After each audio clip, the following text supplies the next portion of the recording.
Hey everyone, welcome to the Canine Culture Podcast, where we talk about everything dog. Q&As with veterinarian professionals, rescue operators, everyday topics. We cover everything dog on this podcast. So make sure you subscribe to the Canine Culture Podcast on your favorite podcast platform, and make sure you're following us on social media on both Instagram and Facebook. Thanks again for listening. Now here's that next episode. Hey everyone, welcome to the Canine Culture Podcast. This is your host, Brittany, and today's episode is on skin conditions and pet dermatology. We are joined by a very special guest. Dr. Millie is joining us on this episode. So good morning, Dr. Millie. How are you? Good. Thank you, Brittany. Thank you for inviting me. Yes, absolutely. So for the listeners who maybe haven't seen you yet, which we found you on Instagram, tell us a little bit about who you are and what you do. So I am a veterinary dermatologist, and I think that is something that a lot of pet owners don't realize, that in veterinary medicine, there are all sorts of specialists now. So my main focus is problems in animals with just skin issues, primarily dogs and cats, but I learned about just about every other species. And besides skin, though, we also deal with issues that might affect the hair or coat, nails, and ear problems. And maybe something we'll talk about, that a lot of dogs, especially with ear problems, it's connected to a skin issue and allergy. And I practice in Miami, Florida. I have a business here. Awesome. Yeah. So, I didn't really think about pet dermatology, until I kind of stumbled upon your Instagram. But it does make sense. It's just like with humans, you need these specialty practices, especially when it's so important to a dog's health or longevity. We have dermatologists as humans, so it makes perfect sense. Um, so, what are some of the most common skin conditions you see or hear about? So the most common conditions that I am managing are dogs and cats with allergies.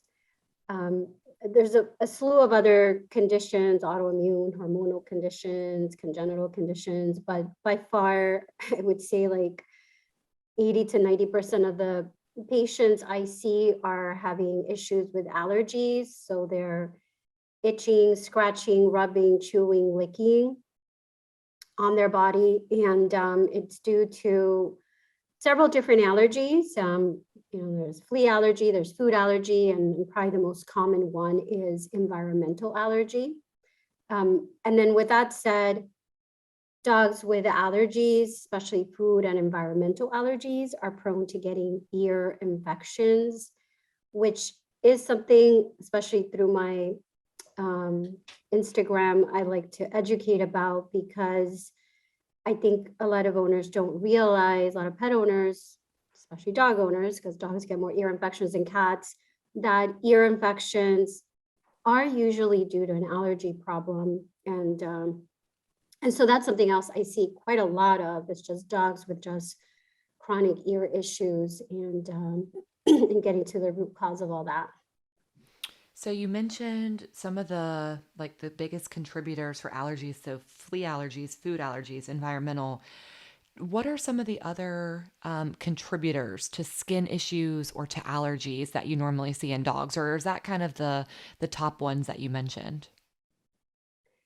Yeah, I would say those are the top ones. I mean, there's other things like, and it's really not as common, like mosquito allergies, or there's contact allergies, kind of like the poison ivy for humans. There are certain weeds in your grass that could cause a contact allergy, but really the most common are flea allergy, and depending on which part of the country you're at, like I'm in the United States, I'm in South Florida, where there's fleas everywhere.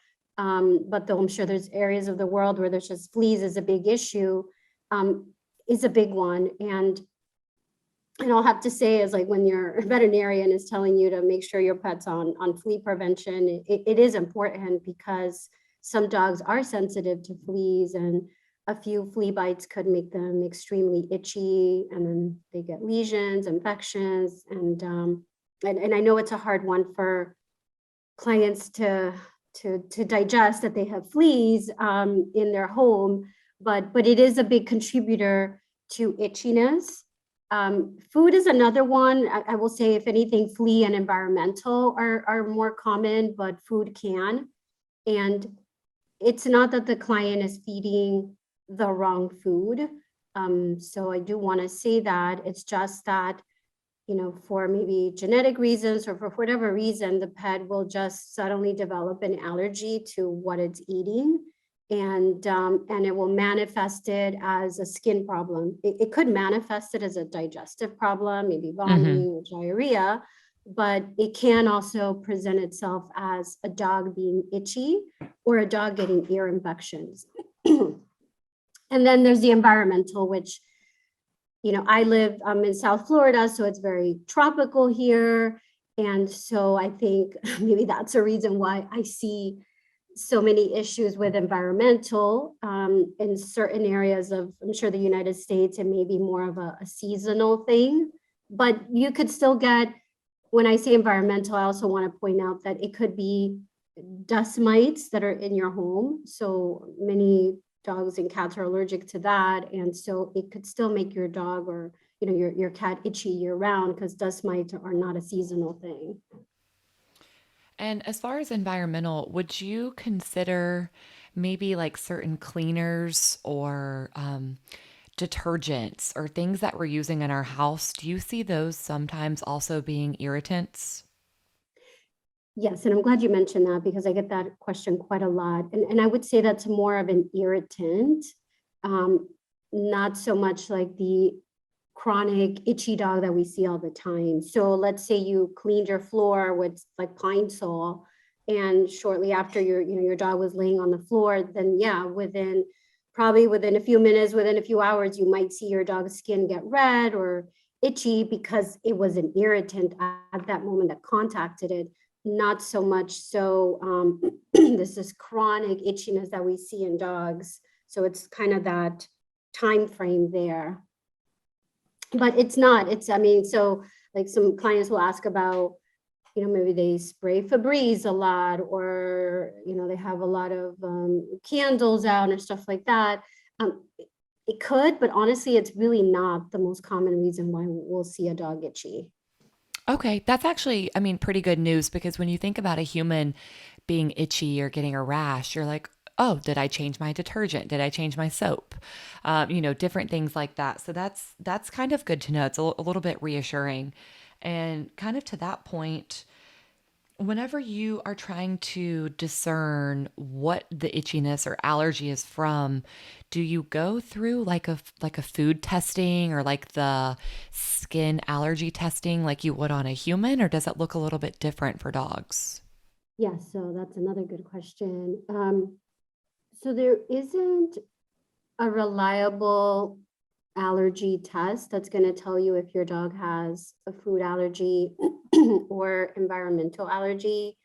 And kind of how the process works is, it's a little bit, we have to kind of get information from the pet, like what age this started.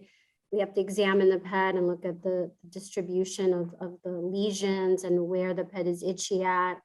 And so, for example, a dog that is very itchy on the back half of its body, so the back trunk, around the tail, the back legs, maybe the groin area, and that's the primary area where they're itchy.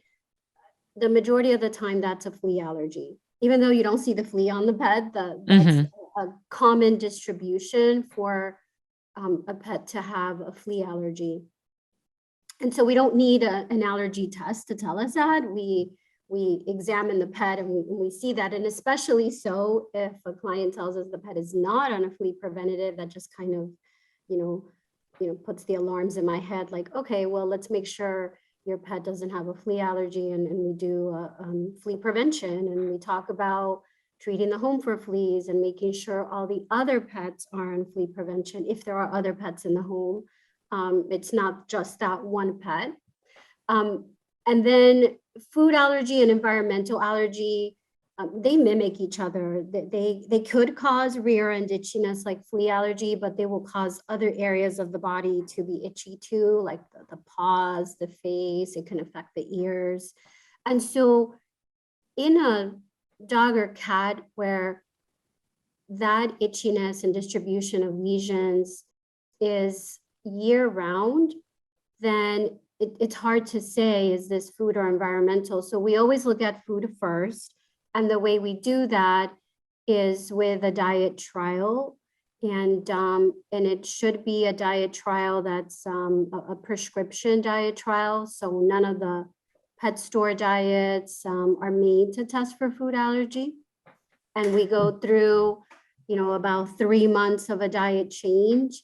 And if the pet improves significantly, resolves of its skin issues and its itchiness, then it's a food allergy. So that is the only way, the gold standard way to look at food allergy is through this diet change. And if that pet then, let's say, doesn't get better on the diet trial, then the only other allergy left is environmental. So environmental is an allergy that we diagnose out of exclusion. And I know that's a hard one for a lot of clients to understand, because I know in the human side, they'll run and do like, a blood allergy test and kind of tell you, and it's not that way in animals. We can't extrapolate that to the animal side.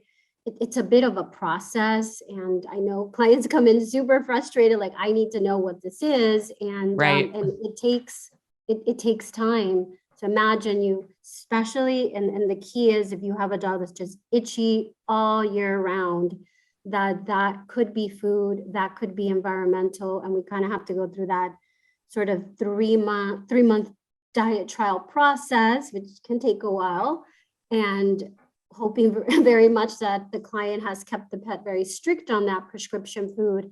And then if they don't do better, they're not better, then it's environmental. And so then when we now know it's environmental, then we can do an allergy test, and we can either do a blood test, or if you talk to most dermatologists, they will do a skin allergy test, which is similar to the human skin prick test that people get done on their arm or on their back. And the point of that test, and again, this is confusing for pet owners, is not to tell me the pet has environmental allergies. I already knew that because I've ruled out the food through the diet trial, and maybe I put that pet on good flea control and it still kept being itchy, so it doesn't have fleas as a cause. So the point of that allergy test is now to narrow down what it is in the environment that's making that pet itchy.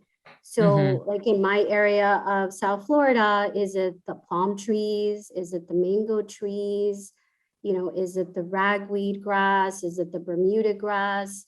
What exactly is it, so that I can formulate a vaccine and teach the client how to give their pet allergy vaccines, which now come as either injectable or drops that you can put in their mouth. So the point of the test is really for therapy, so that we can try to desensitize the pet of its allergies. It's a process that takes a while. It could take 1 year to 2 years for a client to see improvement, or maximum improvement, I should say. And so if we have a client that doesn't want to do that, maybe can't afford the allergy testing, can't afford the time commitment to those vaccines, busy lifestyle, maybe they travel, they just cannot do the vaccines, then maybe that's not the route for them to go. So that's important. And we always have long discussions with the client, making sure that they're making the right decision, because we don't want them to spend the money on a test and the time commitment for vaccines, and then it doesn't work because they just forget to do it. They just or they start off with good intentions and then it falls through. So Right. so that allergy testing that maybe a lot of clients hear about is more, it's done, or it should probably be done once we know the pet has environmental allergies, and because the client wants to desensitize their pet of their allergies. So, sticking kind of on this allergy theme, because that's kind of what we've been talking about, what are some of the signs that your pet might have an allergy issue? And I know that might be somewhat of an obvious question. Obviously, if they're scratching, they seem itchy, maybe if their skin looks irritated.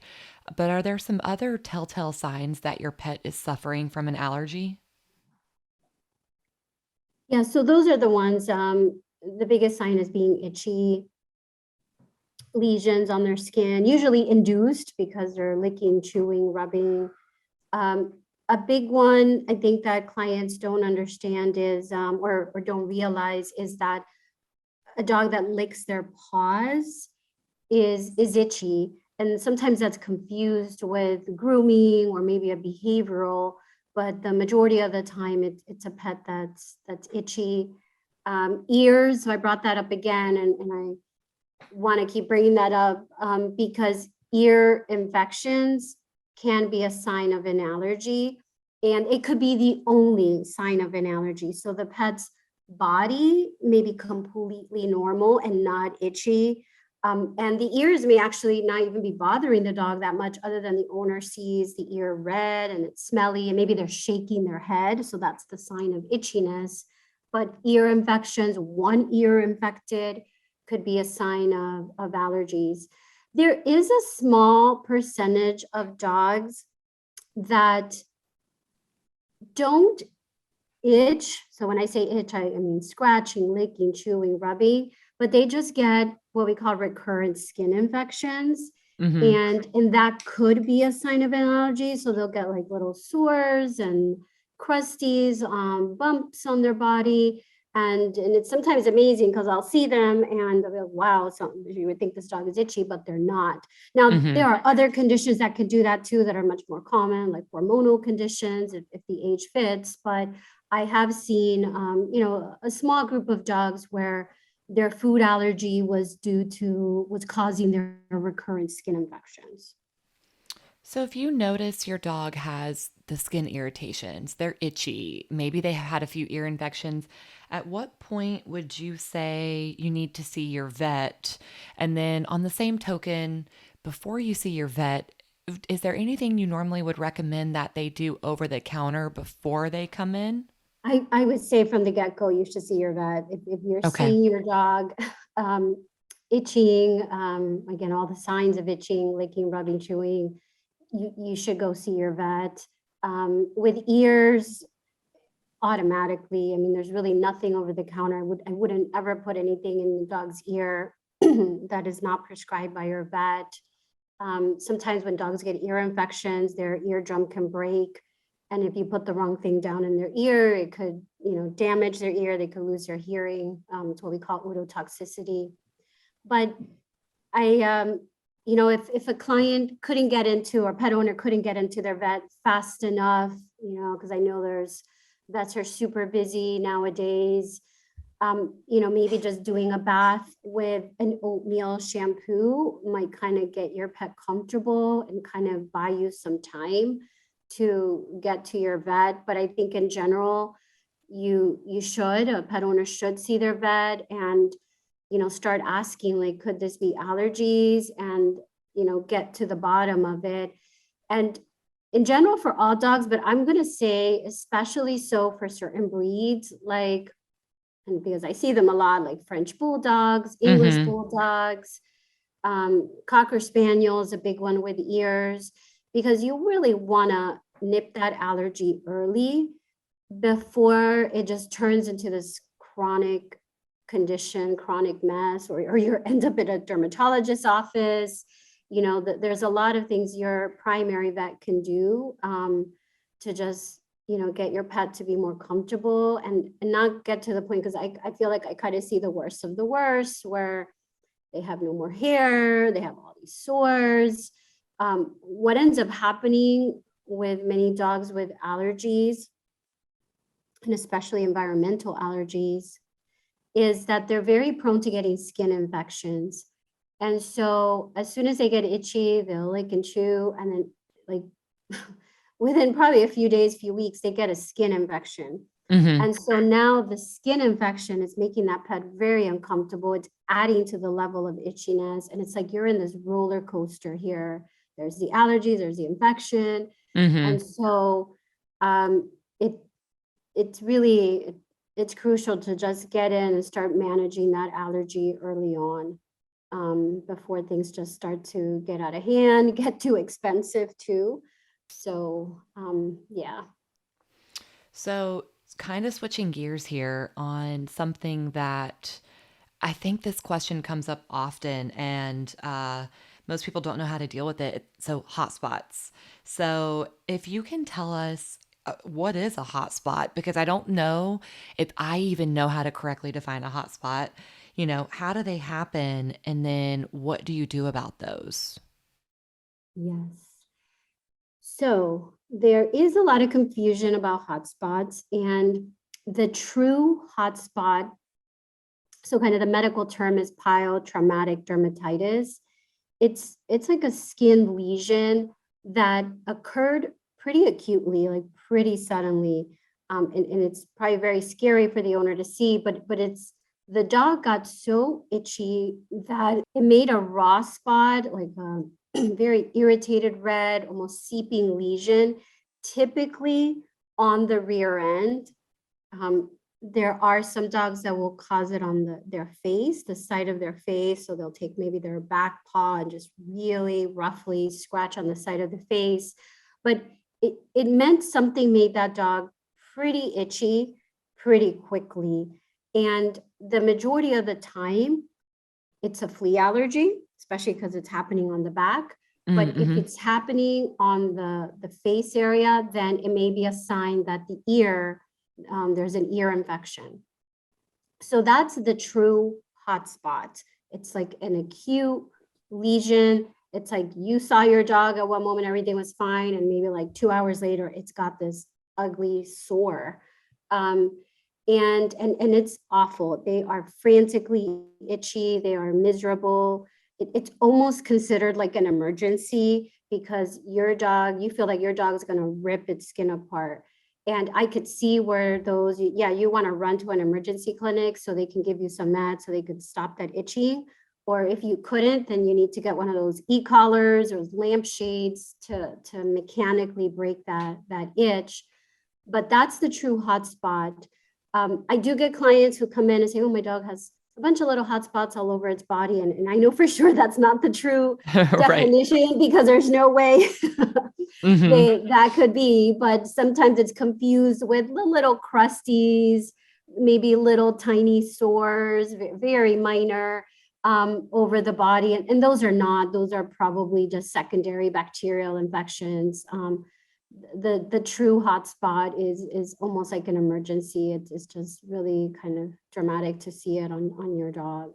And then, like I said, if you see that, it warrants running to your vet pretty quickly because they are miserable. Okay. Yeah, that's actually really helpful. I think that'll really help people because people see a hot spot and they assume it's just a like an acute, almost like if we had a scab from something and they're like, well, I'll just leave it or I'll put Vaseline on it or that type of scenario, not fully understanding what it might be or what it might lead to, especially with that level of discomfort. So yeah, that makes perfect sense. Um, so what just generally, what are some tips that you would give people to keep their dog's skin healthy? So I guess general tips to keep a dog's skin healthy, and again, not having any allergies or what, just feeding it a good balanced diet. That's important. A dog's skin needs a certain level of proteins, needs a certain level of like fatty acids to just stay normal, for the coat to be normal. So making sure your pet's on a good brand, good balanced diet. And I get asked a lot about should we be adding supplements? And I don't think Mm-hmm. it's necessary if your dog is eating a balanced diet. Um, There are some nutritional skin disorders like a zinc deficiency, vitamin A, D, there's a bunch of those, but honestly, you need to just see your vet, and your vet diagnoses your pet with that it needs that supplementation. If we do diagnose a dog with environmental allergies, we do recommend fatty acids, fish oils, because those have anti-inflammatory properties that can help with the allergy. But the regular dog or cat out there that doesn't have any issues, I don't think it's necessary. I just think feeding a good balanced diet is going to do it. Another one would be, should you bathe a dog? I don't think it's wrong to bathe your dog. If you wanted to keep your dog nice and clean, and doing a weekly bath with the right shampoo, like a hypoallergenic or an oatmeal shampoo, I think that's perfectly fine. I also think it's perfectly fine if a dog is, doesn't get dirty and it's a normal dog, that you don't need to bathe it. But if you wanted to, I'm not opposed to bathing once a week. I know there's a lot of misconception with it's going to strip the oils. I don't think that's the case if you use the right shampoo. If you do have a dog that needs grooming, like doodles and poodles and Yorkies, that you definitely keep up with that, because sometimes all that, if you're not, then all that matted hair could potentially, be an issue of discomfort for the pet. So that may, knowing your breed well, and if you do have a breed that needs frequent grooming, then definitely, keeping up with that, or actually even before you get a dog, reading about the breed, and if it's one that needs frequent grooming and you don't think you have the disposable income to afford that, that maybe that's not the right pet. Yeah, but I think the diet part is an important one, just feeding a good balanced diet. Yeah, that makes sense. And the grooming part, it's kind of funny you mentioned that. I have Pomeranians and I bathe them maybe once a year. They don't really need it. They're inside dogs. I groom them like once a week, and I cut their hair every 2 to 3 weeks. I stay on top of their grooming, so they really don't need bathed that often. Yeah, So yeah, I kind of like that you threw that out there, because I do know people who are like, I'm bathing my dog once a week. And, nothing wrong with that. All dogs are different, especially if you are playing in the mud and you're swimming in the pond or the lake or the ocean and have to have those baths. So I like that you threw that in there. That's great. yeah. So, final thing, where can people find you on social media? And do you also have a website where people can find you? Yes, so my website is my business name, so it's Miami vetderm.com. And on social media, I kind of go by Got Itchy Pet. And I'm on Instagram, TikTok, and Facebook. And so I do put a lot of posts. Initially, it was kind of geared towards veterinarians, to teach veterinarians how to be good dermatologists. But we've gotten a lot of followers, pet owners. So it does have a lot of good info there too for pet owners, just to learn about skin conditions and ear conditions, and what you could do, or maybe you don't realize that what your pet has is something important that you needed to run to your vet to see, have them Hmm. see. Yeah. Well, thank you so much for all of this information. It was extremely helpful. You debunked some of the myths and really just told a lot of dog owners probably what they needed to hear. Maybe they didn't even know they needed to ask it, or they didn't, you don't know what you don't know. So I think that was really helpful. So I appreciate you being on the episode. Yeah, thank you, Brittany. Thank you. This was fun. Thank you for tuning in to the Canine Culture Podcast. Please make sure you subscribe to the Canine Culture Podcast on your favorite podcast platform, and make sure you're following us on social media. If you have any recommendations, any topics that you'd like to hear, if you know of any guests that would be good for the show, or if you yourself want to be a guest, please reach out to us. Send us an email at canineculturepodcast@gmail.com, or send us a direct message on social media. Thank you for listening, and please share this with any of your dog-loving friends.